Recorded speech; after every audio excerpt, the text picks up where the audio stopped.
अगर आप इंडिया में रहने वाले हैं तो अगले कुछ मिनट में आपकी राय कॉन्स्टिट्यूशन के बारे में पूरी बदल सकती है। मैं आपको सिर्फ एक ऐसी चीज दिखाना चाहता हूं जो 2026 में होने वाली है, जिसके बाद इंडिया कभी वो रहेगा ही नहीं जो था। और सबसे बड़ी और बुरी बात यह है कि यह सब बिल्कुल लीगल है, कॉन्स्टिट्यूशन में लिखा गया है। तो शुरू करते हैं। सोचिए, दो दोस्त हैं, बचपन से साथ पढ़ते हैं। एक का नाम है राजन, जो चेन्नई में रहता है, अभी इंजीनियर बन चुका है, उसकी वाइफ डॉक्टर है। उन दोनों ने डिसाइड किया कि हम सिर्फ 2 बच्चे रखेंगे, पहले करियर, उसके बाद देखते हैं फैमिली के बारे में। दोनों बच्चे इंग्लिश मीडियम में पढ़ते हैं, फैमिली टैक्सेस रेगुलर भरते हैं, क्लीन रिकॉर्ड है। दूसरा बच्चा है रमेश। रमेश गोरखपुर में रहता है, अच्छा इंसान है, मेहनत कर कमाता है, पर उसके घर में 6 बच्चे हैं। 6 बच्चे। स्कूल जो गवर्नमेंट ने दिया नजदीक वाला था, वहीं पर छोड़ दिया, प्लानिंग का कभी सोचा ही नहीं। अब 2026 आ गया है, देश में एक बड़ा फैसला होने वाला है और उस फैसले के हिसाब से राजन की लाइफ चॉइसेस को सजा मिलेगी और रमेश की लाइफ चॉइसेस को रिवॉर्ड। ये मेरी स्टोरी या राजन की स्टोरी नहीं, बल्कि करोड़ों हिंदुस्तानियों की स्टोरी है और ये होने वाला है ऑफिशियली कॉन्स्टिट्यूशन के नाम पर। पहले समझते हैं कि ये है क्या। इसे कहते हैं डिलिमिटेशन। सिंपल वर्ड्स में, इंडिया में लोकसभा है 543 सीट्स। हर सीट एक एमपी यानी मेंबर ऑफ पार्लियामेंट। वही एमपी जो आपके लिए बिल पास करता है, वही डिसाइड करता है कौन पीएम बनेगा और कौन नहीं बनेगा। रूल ये है कि जितनी ज्यादा आबादी होगी उतनी ज्यादा सीट्स, और सीट्स 50 साल से फ्रोजन है। 1971 के सेंसस के हिसाब से इंडिया ने तब डिसाइड किया कि जो स्टेट्स पॉपुलेशन कंट्रोल करेंगी उन्हें पनिश नहीं करेंगे। 2002 में ये फ्रीज 2026 तक एक्सटेंड की गई। 2026 आ गया है और फ्रीज खत्म होने वाला है और अब नए नंबर्स आएंगे, नई सीट्स आएंगी और राजन जैसी जिंदगी जीने वाले स्टेट्स पीछे रह जाएंगे। अब नंबर्स सुनिए ध्यान से, क्योंकि ये नंबर्स कोई ऑपोजिशन ने नहीं निकाले, ये नंबर्स न्यूज चैनल्स ने नहीं बनाए। ये फिगर्स हैं Carnegie endowment for international peace की, अमेरिका की एक टॉप रिसर्च इंस्टीट्यूशन। 2019 में पब्लिश की थी इन्होंने एक रिपोर्ट, जिसका नाम रखा गया था India's emerging crisis of representation. Scenario 1, seats 543 पर ही रहीं। यूपी अभी 80 सीट्स पे हैं, बाद में 91। बिहार अभी 40, बाद में 50। तमिलनाडु अभी 39 पर है, बाद में 31। केरला अभी 20 और बाद में 12। केरला की सीट्स लिटरली आधी हो जाएंगी। अभी और है सिनेरियो नंबर 2, अगर गवर्नमेंट चाहे कि लोकसभा को 848 सीट्स तक ले जाएं ताकि कोई स्टेट कुछ न खोए, तो यूपी 80 से सीधा 143 और बिहार 40 से 79। सिर्फ ये 2 स्टेट्स यूपी और बिहार मिलकर पार्लियामेंट में 222 सीट्स पर जाएंगे। पूरे साउथ इंडिया के 5 स्टेट्स मिलाकर 138 सीट्स। एक बार और सुनिए, 2 स्टेट्स 222 और 5 स्टेट्स 138। और आप सोच रहे हैं कि डेमोक्रेसी में हर कोई बराबर होता है। इससे भी एक बुरा दर्द है कि पैसा कहां जाता है। तमिलनाडु जो स्टेट है, उन्होंने पिछले 5 सालों में सेंटर को लगभग 6 लाख करोड़ रुपए टैक्सेस में दिए और वापस लगभग 1,50,000 करोड़ के आसपास मिले। मतलब 6 दिया और 1.5 मिला, बाकी कहां गया।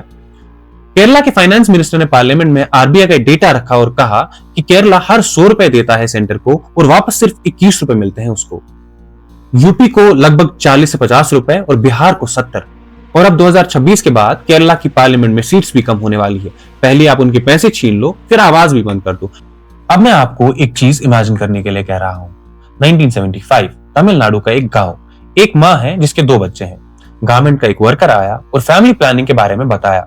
बोला कि देश के लिए काफी जरूरी है कि परिवार छोटा रखा जाए। उस माँ ने सुना, माना सैक्रिफाइस किया। वो सोच रही थी कि वो अपने बच्चों का फ्यूचर सुधार रही है। किसी ने भी उस माँ को ये नहीं बताया कि 50 साल बाद उस सैक्रिफाइस की वजह से उसके बच्चों की पार्लियामेंट में आवाज ऑफिशियली कम कर दी जाएगी। तो अभी जो हमारे यहाँ पर सरकार है वो क्या कह रही है वो जानते हैं। होम मिनिस्टर अमित शाह ने कहा किसी भी साउथ इंडियन स्टेट की सीट कम नहीं होगी। पीएम मोदी ने भी साउथ इंडियन लीडर्स को अश्योरिटी दी कि डरने की जरूरत नहीं है। ठीक है, तो कैसे होगा ये सब। कॉन्स्टिट्यूशन का आर्टिकल 81 सीधा कहता है कि सीट्स पॉपुलेशन के हिसाब से बटेंगी।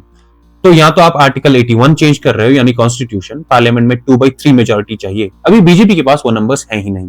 या फिर आप लोकसभा को 848 तक बढ़ाओ ताकि साउथ सेफ रहे, लेकिन तब यूपी बिहार इतना पावरफुल हो जाएगा कि कोई उन्हें रोक ही नहीं पाएगा। या फिर कुछ ऐसा क्रिएटिव सोल्यूशन जो अभी तक किसी ने टेबल पर रखा ही नहीं।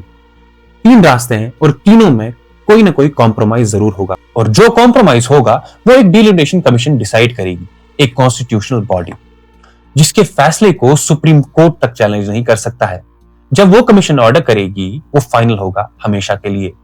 अब एक और बात, जब कोई ये बात आपसे ओपनली कहता नहीं है तो डेटा खुद बात कहता है। जिस कार्नेगी रिपोर्ट के बारे में हमने अभी बात की थी, उन्होंने एक सिमुलेशन की थी कि 2014 के इलेक्शंस के नंबर्स लिए और कैलकुलेट किया कि अगर उस वक्त प्रोपोर्शनल सीट्स होती तो क्या होता। रिजल्ट बीजेपी 282 सीट्स की जगह 299 सीट्स जीती। सिर्फ यूपी की extra seats 11 extra seats BJP को मिलती। बिहार, राजस्थान, मध्य प्रदेश सब बीजेपी के स्ट्रॉन्ग होल्ड्स हैं, इनकी सीट्स बढ़ती। South Indian regional parties DMK, TRS या कांग्रेस, इनकी सीट्स घटती। मैं ये नहीं कह रहा हूं कि ये प्लान्ड है, मैं फैक्ट्स रख रहा हूं, पर आप खुद सोच सकते हैं कि जब एक सिस्टम में एक पार्टी को नेचुरली फायदा होता है और उसी पार्टी के हाथ में पावर हो, तो क्या वो सिस्टम बदलना चाहिए?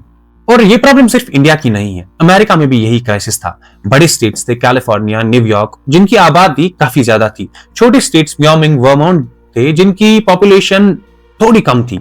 अगर सिर्फ पॉपुलेशन से सीट्स बढ़ती तो छोटे स्टेट्स की कोई सुनता ही नहीं। तो अमेरिका ने क्या किया कि 2 हाउसेस बनाए, हाउस ऑफ रिप्रेजेंटेटिव्स जहां पॉपुलेशन के हिसाब से होगा, सेनेट हर स्टेट के 2 सीट्स बराबर। कैलिफोर्निया भी, व्योमिंग भी छोटे स्टेट्स को प्रोटेक्ट किया और बैलेंस बना दिया। फेडरल स्ट्रक्चर स्ट्रांग रहा। जर्मनी ने भी ऐसा ही किया, ऑस्ट्रेलिया ने भी यही किया और कनाडा भी यही कर रहा है। सबने देखा कि सिर्फ पॉपुलेशन से पावर दोगे तो सिस्टम टूट जाता है। तमिलनाडु में एक लोकसभा कॉन्स्टिट्यूएंसी में कितने वोटर्स हैं? एवरेज 18 लाख। यूपी में एक कॉन्स्टिट्यूएंसी में एवरेज 30 लाख। तो तमिलनाडु का एक वोटर एक्चुअली यूपी के वोटर से 66% ज्यादा पावरफुल है अभी। इसके लिए वो शुक्रिया दे सकता है 1971 के फ्रीज को। 2026 के बाद ये एडवांटेज भी शायद खत्म हो जाएगा। एक साउथ इंडियन वोट की वैल्यू ऑफिशियली गिराई जाएगी और ये एक दिन में होने वाला है नहीं, एक इलेक्शन में नहीं होगा, पर एक जनरेशन के अंदर धीरे धीरे साउथ इंडिया अपनी आवाज पार्लियामेंट में खोता चला जाएगा। तो आगे क्या? आगे एक सेंसस होगा, उसके बाद डिलिमिटेशन कमीशन बनेगी, वो सीट्स डिसाइड करेंगी। साउथ इंडिया के लीडर्स जैसे एमके स्टालिन ये सब एक प्लेटफॉर्म पर आए हैं। उन्होंने डिमांड की है कि फ्रीज को और कुछ साल के लिए एक्सटेंड किया जाए। कुछ कॉन्स्टिट्यूशनल एक्सपर्ट्स कह रहे हैं कि राज्यसभा को रिफॉर्म ही कर दो, यूएस सेनेट जैसा बना दो। कुछ कह रहे हैं कि लोकसभा 848 तक बढ़ा दो और कुछ कह रहे हैं कि कुछ होगा ही नहीं, जो है वही चलेगा। इस देश में एक माँ थी तमिलनाडु में, जिसने 1975 में अपने परिवार को छोटा रखा देश के लिए। आज उसकी बेटी एक टैक्स पेयर है, बहुत अच्छी टैक्स पेयर है, देश की इकोनॉमी चलाती है और 2026 में उस बेटी की पार्लियामेंट में आवाज थोड़ी और कम की जाएगी क्योंकि उसने रूल्स माने थे, उसने देश का भला सोचा था। ये कैसी डेमोक्रेसी है? ये डेमोक्रेसी ही है या कुछ और? सोचिए और जरूर शेयर कीजिए, क्योंकि जब तक लोग जानेंगे नहीं तब तक कुछ बदलेगा नहीं। Thank you very much for watching.